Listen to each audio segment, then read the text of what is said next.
يا رسول الله يا نبي لك شفاعة وبركاته.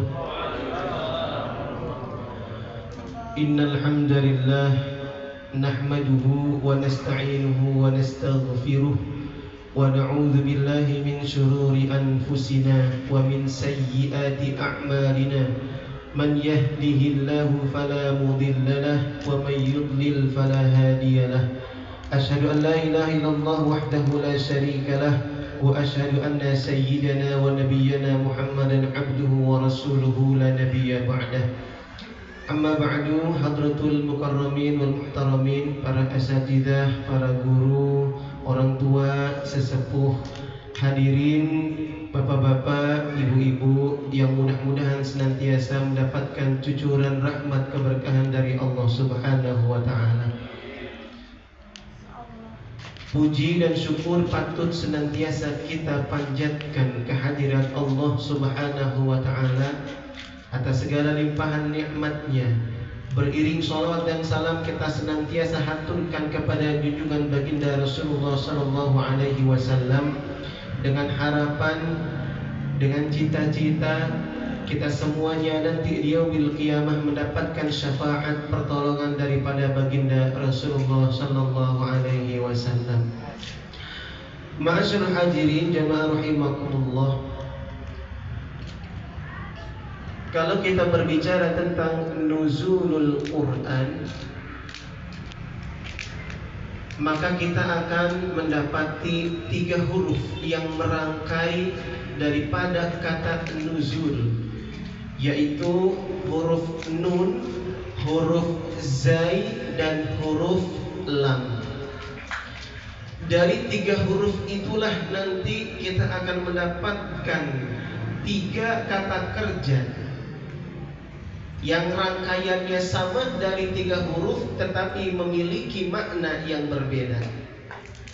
Kalau kita ambil nazala yanzilu, maka kita akan mendapati kata benda daripada kata kerja tersebut nuzul. Tapi kalau kita tambahkan alif di depannya menjadi anzala yunzilu, inzal, maka artinya nanti akan berbeda dari kata nuzul. Sedangkan kalau kita tambahkan huruf lainnya dari kata nazala ditambahkan huruf zai menjadi nazzala yunazzilu tanzil, dan itu pun nanti akan berbeda maknanya. Kalau kata nuzul itu artinya turun. Kira-kira kalau turun itu turunnya sendiri atau butuh orang yang mendampingi? Kira-kira kalau turun, kita turun sendiri atau ada orang yang dampingin? Turun dari motor ada yang bantuin nggak? Nggak ada. Turun dari kasur ada yang bantuin nggak? Nggak ada. Itu namanya nuzul.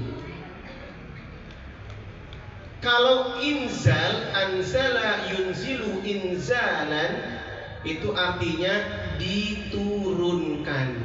Berarti turun sendiri atau ada yang menurunkan? Ada yang menurunkan. Itu 2 makna saja sudah beda, 2 kata saja sudah beda maknanya. Kalau kita ambil dari kata yang lain, nazala yunazzilu tanzil, itu artinya turunnya terus menerus, bukan hanya 1 kali tetapi berkali-kali, yang artinya tat'if, berulang-ulang.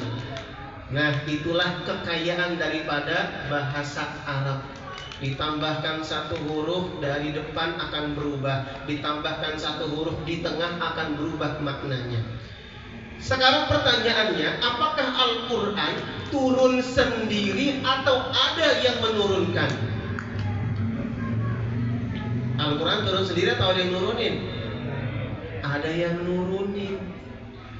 Makanya di dalam Al-Quran Allah Subhanahu wa ta'ala berfirman, inna anzalna, bukan inna nazala, tapi inna anzalnahu fi lailatin, bukan Lailatul Qadar, ini tahunya Lailatul Qadar aja. Inna anzalnahu fi lailatin mubarakah. Kalau kita ketahui bahwasanya Al-Quran Allah turunkan ke muka bumi ini melalui dua fase. Fase yang pertama di mana Allah Subhanahu wa taala menurunkan Al-Quran dari Lauhil Mahfuz ke langit dunia secara utuh satu Al-Quran. Kapan diturunkannya? Pada malam hari. Inna anzalnahu fi lailatin mubarakah. Sesungguhnya kami turunkan Al-Quran di malam yang penuh dengan berkah. Malam itu jumlahnya ada berapa? 365. Pertanyaannya, malam yang berkah itu ada di malam keberapa?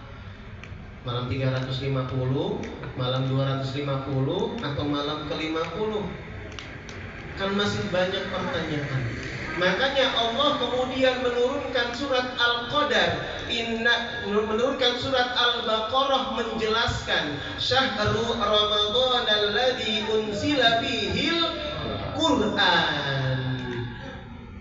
Bulan Ramadanlah kami menurunkan Al-Quran di dalamnya. Nah, sudah mulai menyempit maknanya. Dari Lailatul Mubarakah, malam yang penuh dengan berkah, ternyata ada di bulan Ramadan malam yang penuh berkah itu. Kapan? Inna anzalnahu fi Lailatul Qadar.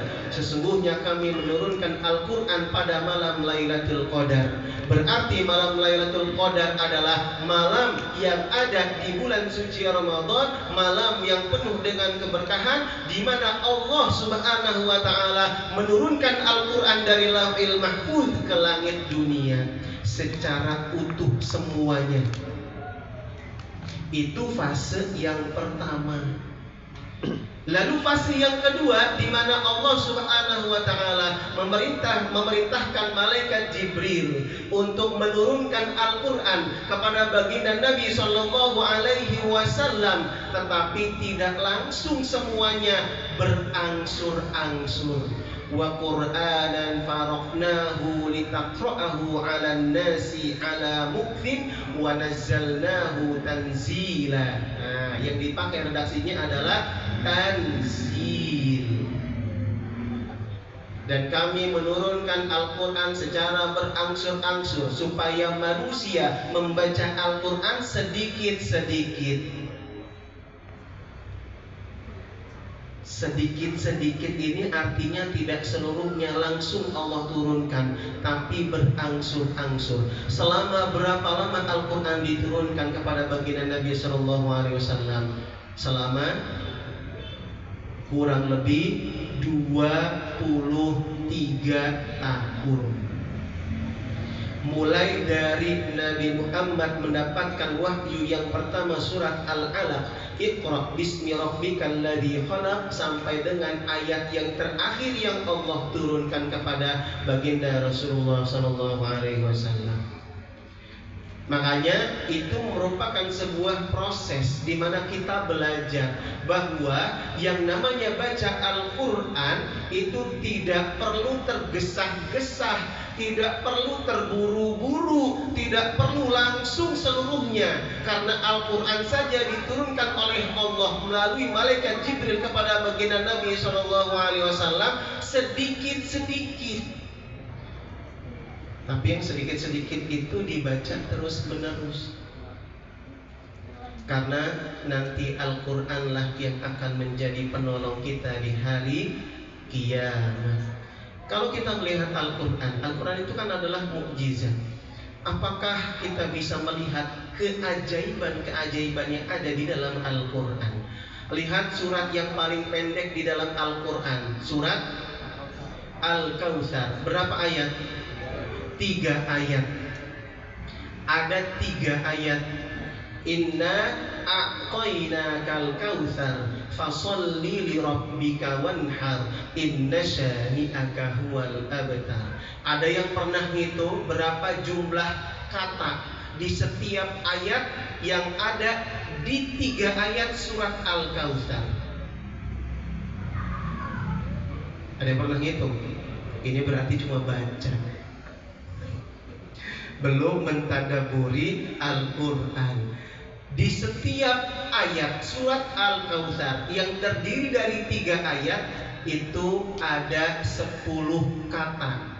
Inna anzalnahu fi lailatin inna a'tainaka kal kautsar. Kalau kita hitung ayat pertama 5, ayat kedua sampai dengan ayat ketiga jumlahnya 10 kata.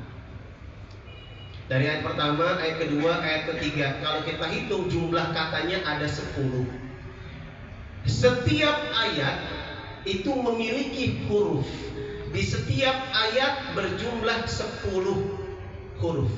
Dari ayat pertama 10 huruf, ayat kedua 10 huruf, ayat ketiga 10 huruf. Ada apa dengan angka 10 yang ada di surat Al-Kautsar?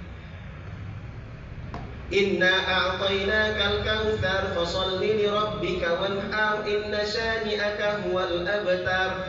Akhir dari surat Al-Kautsar setiap ayat ditutup dengan huruf ro. Huruf ro huruf keberapa? Alif, ba, ta, sa, jim, ha, kha, dal, ro. Berarti huruf ke-10. Kok lagi-lagi angka 10 yang keluar di surat Al-Kautsar? Ada apa dengan angka 10? Ternyata intisari daripada surat Al-Kautsar terdapat di ayat yang kedua.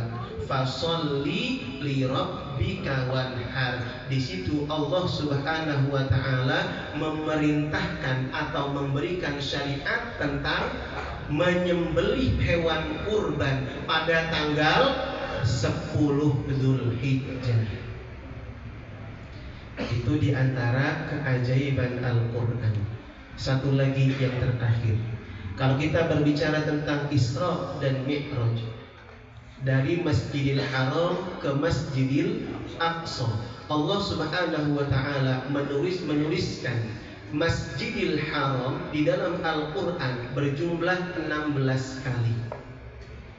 Sedangkan Masjidil Aqsa Allah turunkan sebanyak 1 kali.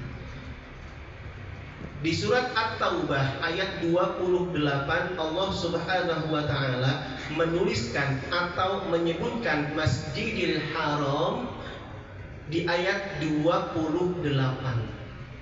Surat At-Taubah berjumlah 129.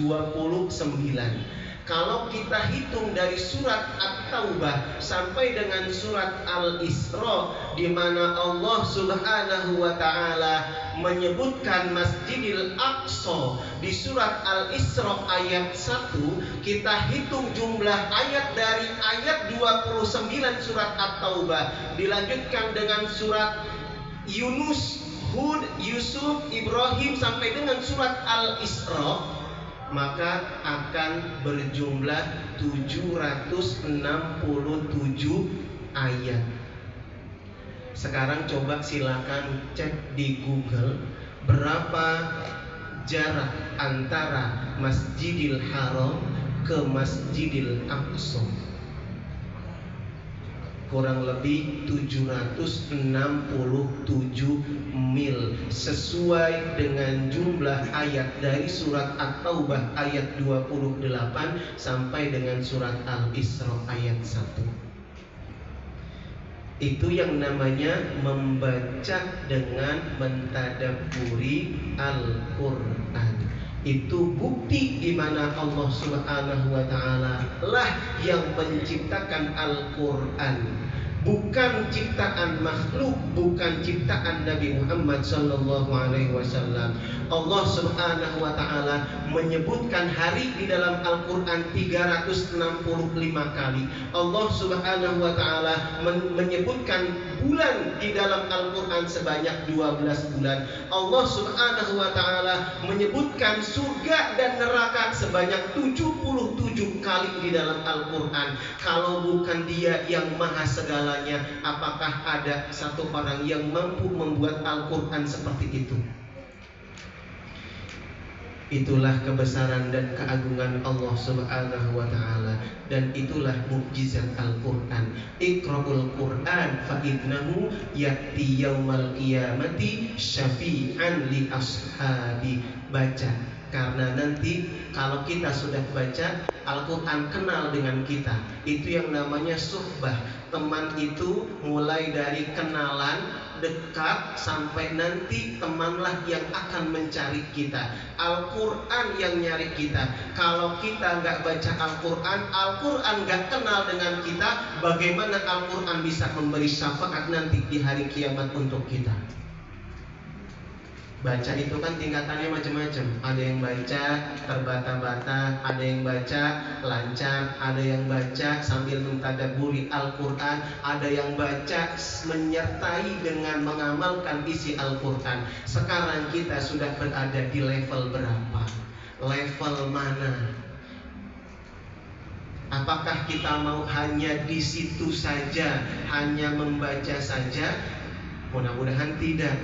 Sambil membaca terjemahnya, sambil membaca terjemahnya, memikirkan ayat-ayatnya. Mudah-mudahan Al-Quran yang kita baca nanti akan datang kepada kita memberikan syafaat di yaumil qiyamah. Amin ya rabbal alamin. Lebih dan kurangnya mohon maaf. Hadanallahu wa iyyakum ajmain. Wassalamualaikum warahmatullahi wabarakatuh.